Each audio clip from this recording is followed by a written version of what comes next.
All right, let's get to Chargers, Texans, the opener of this playoff weekend. It was pretty gross. Let's be real. Justin Herbert, 4 picks. He goes 14 of 32, 242 yards, 1 touchdown, 4 interceptions. Of those 242 yards, 197 of those went to Ladd McConkey. That doesn't show you the talent deficiency that is the Chargers receiving room outside of Ladd McConkey. Well, and you haven't really been paying attention to the Los Angeles Chargers this season. But I do think this Houston Texans team, at least this Houston Texans defense, is maybe getting a little bit slept on because they are stacked with like playmakers, guys that change games, sort of guys that, you know, when it comes to the postseason and you get their best is scary sort of guys, like a Daniil Hunter, like a Derek Stingley, who was our Captain Morgan Captain of the Week, like a Will Anderson. So I do think that Texans-Chiefs matchup is going to be fun, but this one was not too fun. It was kind of just, it was kind of a mix of both bad offense and good defense, but it trended more towards the bad offense, in my opinion. Well, I think going into this game, nobody knew what to make of the Texans just because of the way they finished the season. We all remember the Christmas Day beatdown. The Ravens win 31-2. And you're thinking, is this the team? How is this team going in the playoffs? Why does AFC South get a playoff team? And so I think most people picked the Chargers to win just because of how the Texans looked to end the year. But yeah, so did I. But you look at what the Texans did throughout the course of the season. They beat Buffalo. They went toe-to-toe with the Chiefs 4 days before that loss to the Ravens. I mean, the game with the Chiefs was 24-19 in the fourth quarter. The final score was 27-19. It was a one-score game the entire way through. And like you said, their defense is so good.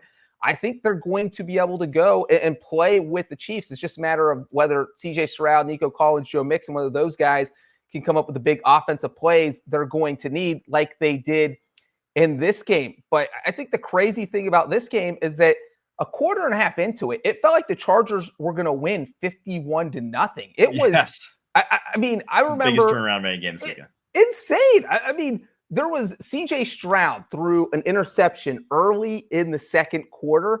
This is the second quarter, and it's 6-0. And I'm thinking, this is it. This is the final nail in the coffin. The Chargers have the chance to put the nail in the coffin here, but then Justin Herbert takes the hammer and the nail and hits it in their own foot instead of in the coffin, because then he throws an interception like 2 plays later, and then all hell breaks loose. And instead of leading at halftime, you're down 10-6. I don't even know how that was even like I'm just going through this whole game in my mind. How did the Texans go from trailing 6-0 to up 10-6 in a span of just a few minutes? So it was a wild game. You had the CJ Stroud fumble snap. They turned into a huge play.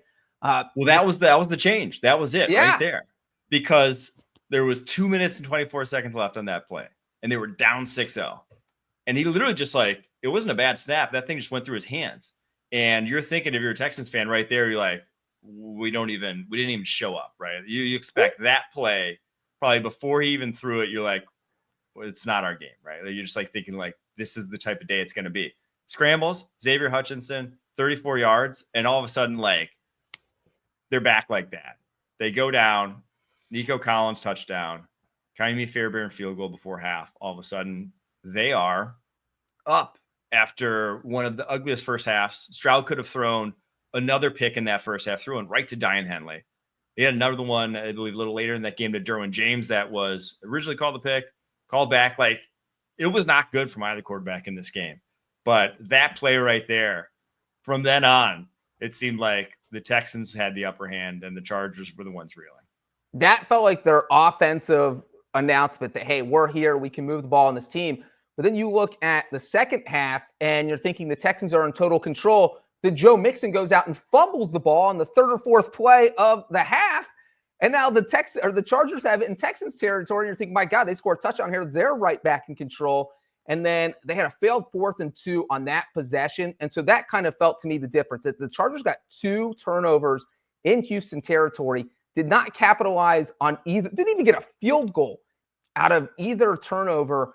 And once the Texans defense made that 4th and 2 stop early in the third quarter, that's when it felt like, all right, this one feels pretty over because the Chargers can't do anything anymore. So it was ugly. in honor of all the Justin Herbert apologists out there on Twitter, I wanted to power rank the impressiveness of all of his interceptions because it's Justin Herbert. If he throws a pick, it's not his fault. The number one most impressive one was the throw to Will Dissly, which truly was not his fault. That one hit Will Dissly right in the hands. He should have caught that. Not his fault. Number 2, Ladd McConkey. High, Ladd got hands on it.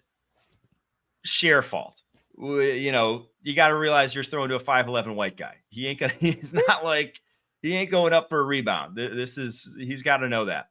3, third most impressive pick, testing Derek Stingley with 2 minutes, 55 seconds left in the fourth quarter. I'm not testing Derek Stingley. He already got one on you. He is, on a downfield go route, probably looking elsewhere. The worst one was easily 1, targeting Quentin Johnston at any point down the football field with those corners in that game. But 2, underthrowing a corner route from the opposite hash. Herbo, that's not your game. And I think the last 2 picks that I mentioned there really highlighted Herbert's biggest weakness, because a lot of people like to pretend like he's solely a product of a bad offense coordinator and bad talent around him. But he does not throw anything but lasers. He is why you worry about quarterbacks that just throw lasers, because he can't layer in that go ball where his receiver actually had a step on Stingley, but he couldn't layer in. Quentin Johnston actually had a few steps on Kamari Lassiter, but he throws with no arc on those go balls. And so they come in, and if the receiver or DB just gets up a little bit, he can pick those off. So unfortunately, Justin Herbert, not his best outing, but if you're the Chargers, like, you do still need to put some talent around him. Their receiving position is pretty rough outside of Ladd. Anything, literally anything.